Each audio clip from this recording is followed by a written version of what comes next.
Hey everyone, I hope you had a great day. Today we are looking at some new malicious compliance stories. I hope you enjoy them. If you like the video, don't forget to hit the like button, that really helps. And now let's start with the first story, shall we? The first story is called You Get Pizza. About 10 years ago, during my first full-time job out of college, I had a boss who decided she hated me. I'm not completely sure why, but she would go out of her way to make my life miserable. She demoted me to an overnight shift, but wouldn't give me a reason. She changed my shift around on a whim, without notice. Once, she changed my schedule for the next day after I had left without telling me. And then she wrote me up when I didn't show up on time. Stuff like that. She was a monster. So I was looking for another job. I found one, and so I went in to give her my 2 weeks notice. This happened to be in the middle of a mass exodus for the company. I was already the 5th person to quit over the course of about 3 to 4 weeks. Morale was very low. And whenever anyone quit, she would buy pizza for everyone instead of addressing why the place was so miserable and people were leaving. After I gave my 2 weeks, she said, "Don't tell anyone you're leaving." So I said okay and walked out of her office. I announced to all my coworkers, "Hey, guess what everyone? You're all getting pizza." And they instantly knew what had happened. She was very unhappy and I felt great. I served out the rest of my 2 weeks and she never spoke to me again. The next story is called The Bank Has to Learn. My parents used to own a convenience store in a small isolated town. They had lots of loose change they would bring to the bank in rolls. The bank charged them lots of money when they brought in rolls of change. One day they got tired of being penalized for bringing change to the bank and decided to stop doing so. For over a month, my parents hoarded all the change they got their hands on. Over $10,000 worth of change was in the house. Since it was a small, isolated town, the bank started having to ship more change to them. Soon the bank realized it was cheaper for them to give in and stop charging money for bringing coins to the bank than to keep chipping in new coins. The third story is called The Worst Thief Ever. This story happened around 30 years ago. Where I live, every October there's a really big procession in the capital of the city. There are basically hundreds of little food carts that sell anything from fruits to whole lunches. My grandma and her sister-in-law were just walking around and they went to a food cart. Now this food cart sold fruit salads, so they had peeled lots of pineapples and had a giant pile of pineapple peels just sitting in the cart. Now my grandma has always loved making this drink called agua de piña. It involves boiling water with pineapple peels and adding sugar.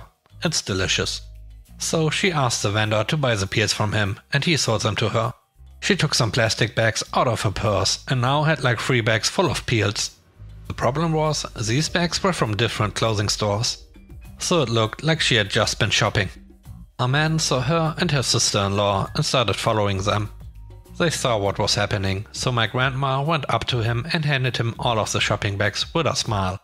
The man was delighted as he walked away, to blend into the crowd presumably. Grandma and sister-in-law were laughing hard, but ran to the nearest policeman to alert him. Luckily, there was no need to search for him, because he was livid. The fool had thrown the contents of the bags on the floor in a fit of rage. According to Grandma, he was standing in a pile of fruit peels, stomping over them like a madman.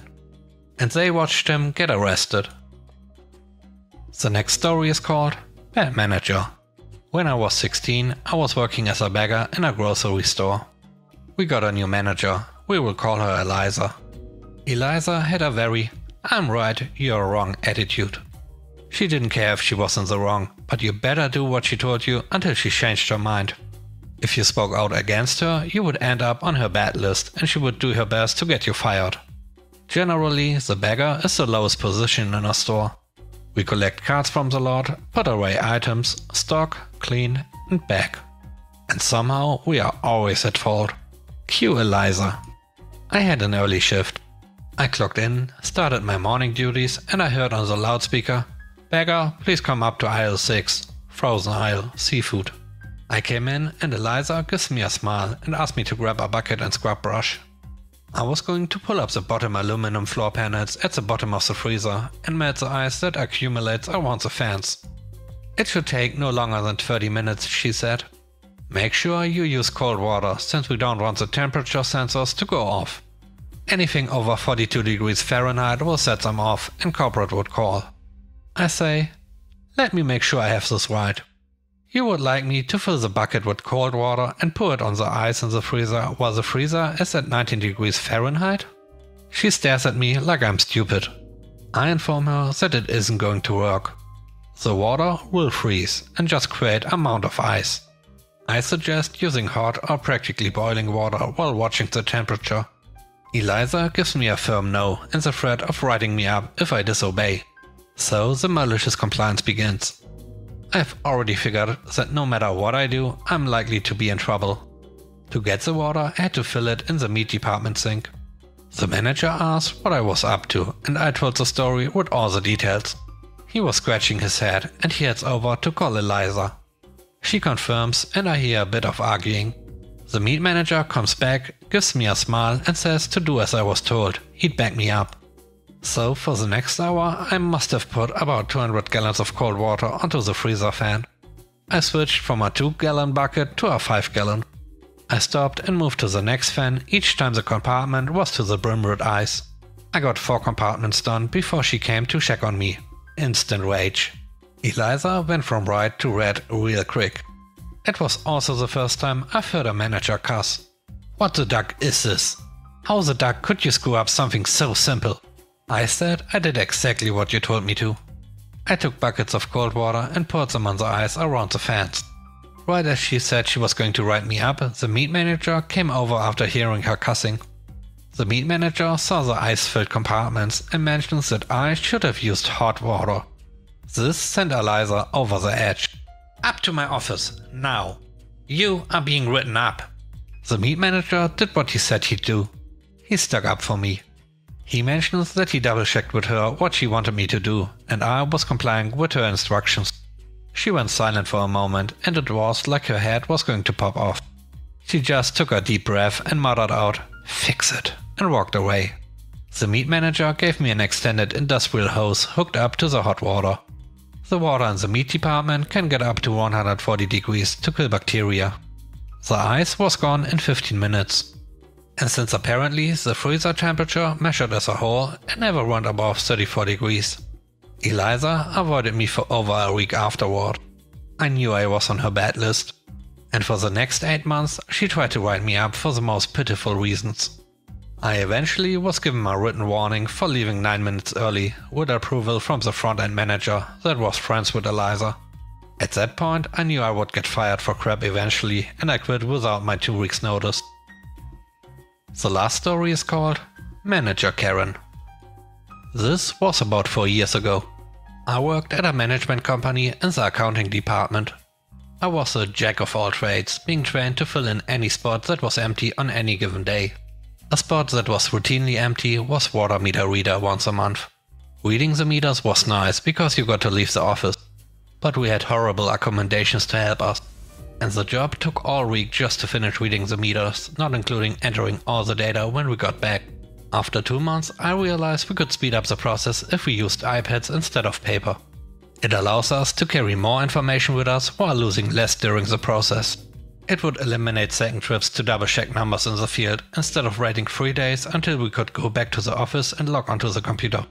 This company had 4 owners and each managed a different department. Karen ran the accounting department. Karen was, as the name suggests, a manager Karen. The other 3 departments were run by Mary, Susan and Amy. I brought up my idea to Karen and she shoots it down. She tells me, "It won't work, we never done it like that. And besides, you need 3 managers to approve your request anyway." Now typically requests went to your department head. And then she would take them to the other managers for further approval. But Karen decided to shut me down from the get-go. Or because she didn't think of it herself. Whatever. I went to Susan first, because Susan loved me. I laid out my plan to get approval for the iPad. Susan thought it was a fantastic idea, but didn't want to come against Karen. Still, she said if I got the other 2 on board, she'd 100% have my back. Mary was next.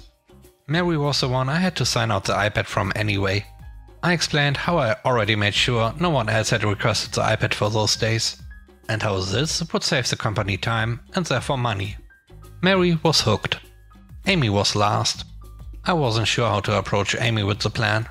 I was careful, only giving away the information I absolutely needed to in order to find out how to get her approval. Amy asked if Karen approved. When I said no, Amy immediately said yes. I hadn't realized Amy was sick of Karen and would pretty much say anything to make her mad. Now that I had 3 out of 4 approvals, I took the iPad with me on the next meter reading, conveniently forgetting to mention to Karen what I had done. When we cut down our week of work to 3 days, Karen asked how we finished so quickly. That's when I showed her and the other 3 managers how well the iPad idea worked. Karen still tried to veto me, but the other 3 managers essentially told her that my idea was being implemented on a permanent basis, and she was just going to have to deal with it. The next month I realized the largest property we had to do readings for had a golf cart for general workers' use. I again approached Karen with the idea of getting approval to use the golf cart. This would cut down our 3 days to 2. It would also allow us to bring water throughout the property and not dealing with dehydration and overheating. Karen repeated what she said the first time. I would need 3 managers' approval, and I didn't have hers. So I went around again, doing the same thing. Susan and Amy were on board immediately, but Mary didn't want to come around this time. Mary said I would need approval from the board of directors for the property to use the golf cart. Lucky me, I knew the board, because every time we read meters, they came out to chat with us. During our next meter reading, I played up the heat and the walking.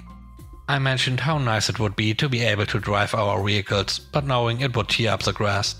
One particularly loud board member, nicknamed Red for her hair, made a big stink and got me approval by that night. Mary approved the use of the golf cart the next day. We were done in 2 hours when it normally took us all day. Going back early set off Karen again, because I didn't follow company protocol with my ideas. She insisted that had I simply persevered, she would have taken my ideas to the others eventually. That's what she actually told me eventually.